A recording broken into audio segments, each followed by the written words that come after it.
Folks, we are less than 250 subscribers away from 50,000 here on Seahawks Today, and we are doing a beer boot bath when we reach that next milestone. We're so close. Help us get there. Subscribe now for the latest happenings in your favorite team, daily news and rumors, live shows, Q&A mailbags, and more. Subscribe now for free, and we'll get started with today's show.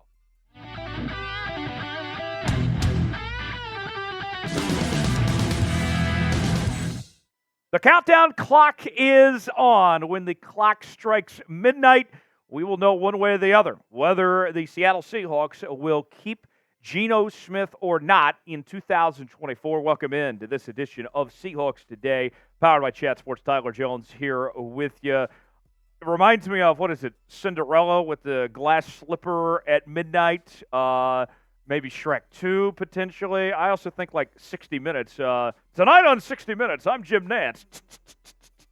We're counting down to midnight to see what are the Seahawks going to do with Geno Smith. Because when that clock strikes midnight tonight, Geno's contract will become fully guaranteed for 2024. It's not a ton of money, but it is significant at $12.7 million. Now, the rest of the contract works out pretty well for the Seahawks in this sense. The Seahawks QB, Geno Smith, missed out on all performance-based roster bonuses based on how he played this past year, so he will not be getting that additional money tonight. That money is gone. But he is still due $9.6 million in other roster bonuses, not performance-based bonuses, that will be due on March 18th. And the way that they set up this contract, he does come with a bit of a steep cap charge, about $31.2 million for this upcoming season, to be exact, is the situation for the Seahawks and Geno Smith here. So, now, the decision. What do you do if you're the Seahawks? Do you move on from Geno tonight, cut him and count your losses, or do you bring him back? And for me, as tempting as it may be, with a new head coach coming in, new offensive system, and potentially wanting to hit the reset button, I understand all of that. But the best interest for the Seattle Seahawks is to keep Geno Smith for this next season. And let me tell you why. For one, he isn't that expensive. $12.7 million as your base salary, I can live with for Geno Smith. That's not a ton of money to be asking for personally. And you still have flexibility to build around the rest of your roster with that type of money being spent. So I can live with that. Number two, have we forgotten? He's coming off back-to-back Pro Bowl appearances. Sure, Geno Smith hasn't been an elite quarterback, hasn't played at that level, but he's been good enough to win in the National Football League.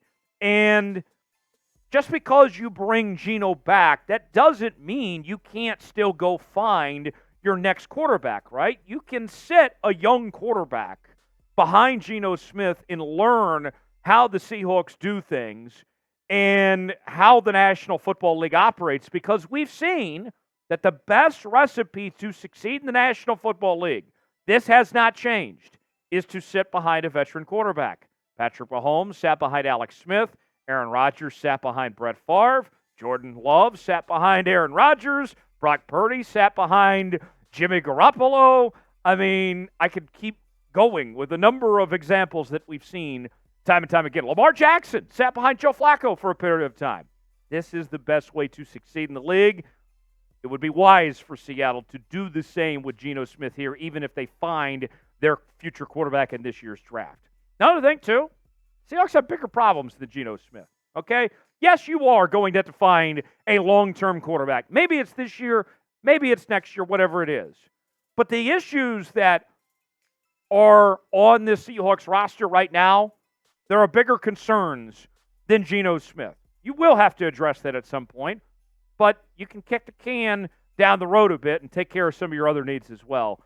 And then not to mention, Geno's a great veteran leader. He's well respected in this locker room. You're not going to find anybody that has a negative thing to say about Geno Smith. He is well liked, and I got to tell you, there's nothing but respect that people have for Geno Smith. So, with all that said, we have made the case. Now, do you agree with me? I think Geno stays around. I think that'd be the wise move for the Seahawks. It's our pinned comment today. Weigh in. Tell me what you think. Should the Seahawks cut Geno Smith or not? Why for yes, in for no? Weigh in the comment section and tell me what you think. The resume for Geno Smith in the past 2 seasons as the Seahawks' full-time starting quarterback has compiled a 17-15 record, led Seattle to the playoffs in 2022 where they lost to the San Francisco 49ers. And that 2022 season was one to remember for Geno as he set 4 franchise single-season records, was also named the NFL's Comeback Player of the Year award winner. And when I look at Geno Smith, I think you know what you're getting when it comes to Geno Smith. You know that he's not going to be an elite quarterback, but he's not going to be miserable either. It doesn't hurt you. It's not going to hurt you that much with Geno Smith. And if this doesn't work, let's say he does take a big dip next year, then in theory, if you found your next quarterback, then you open up that opportunity for that next quarterback to have a shot and see what they have to work with. The last 2 seasons from Geno Smith, the 2022 season where he won Comeback Player of the Year, he had a completion percentage, a very nice 69.8%. This year, those numbers fell off to 64.7, but he played much better in the second half of the season. Yardage-wise, 3,600 yards, 20 touchdowns, 9 picks. Year prior, 30 touchdowns, 11 picks. Geno, I think, is fine for the time being. Now, as far as the Seahawks situation goes, of how they approach this, we here think that he is staying. But trying to read between the lines here, Mike Macdonald, the Seahawks' new head coach, has not committed to Geno Smith himself. And we're going to go back and we're going to show you what he had to say about Geno Smith recently in just one moment. Before we do, got a deal we're offering Seahawk fans right now. For a limited time, Seahawk hats are on sale now at chatsports.com/Seahawks hats.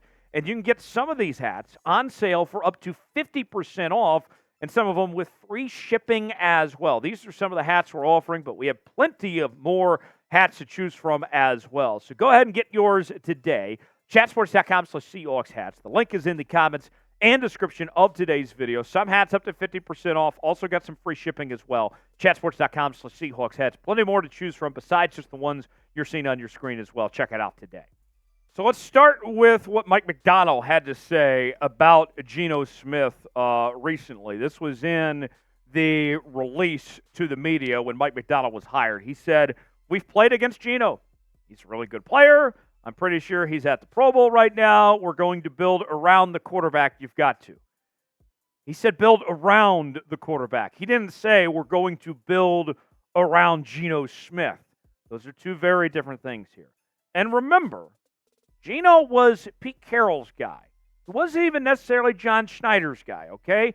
And that's an important distinction here. If you were talking about who was going to bat, who was praising Geno Smith in the previous regime, it wasn't John Schneider. That was Pete Carroll. And it was Pete Carroll specifically that wanted Geno Smith in the post-Russell Wilson era. Here's what John Steiner had to say recently about Geno Smith. "I think Geno had a good season. It was a little bit opposite of last year. He started out really strong last year, and things dipped a little bit in the second half. And then I thought this year he started out not quite as strong as last year, and then he finished in a real strong manner." So, again, kind of similar to Mike Macdonald. It's not an endorsement for Geno Smith. It's just kind of a evaluation of sorts. Now, one thing to keep in mind, too. Here's another point of emphasis for me of why I am against the idea of releasing Geno Smith today is because you can still trade him, okay? There are enough teams that are desperate for quarterbacks, and the fact that he has a team-friendly contract here, let's say for all intents and purposes that you decide, yeah, we're done with Geno, we do want to move on, there's no reason to cut him tonight and not get something out of him. If you have made the call, yeah, we're going to go another direction, we want Geno out of the building, well, don't just cut him and get nothing out of him. Trade him and at least get something. So to me, I think that's an important distinction, important detail here. Now, let's ask you, who should be the Seattle Seahawks starting quarterback in 2024? Should it be Geno Smith? Should it be Drew Lock? Should they go get a young quarterback, another veteran out there? I know we've talked about Justin Fields on this channel before as well. Weigh in the comment section. Tell me what you think. Who should be Seattle's starter in 2024? For the latest happenings in your Seattle Seahawks, if something happens to Geno Smith, we're going to make a video here on the channel and talk about it. Subscribe now for free, and we'll see you next time.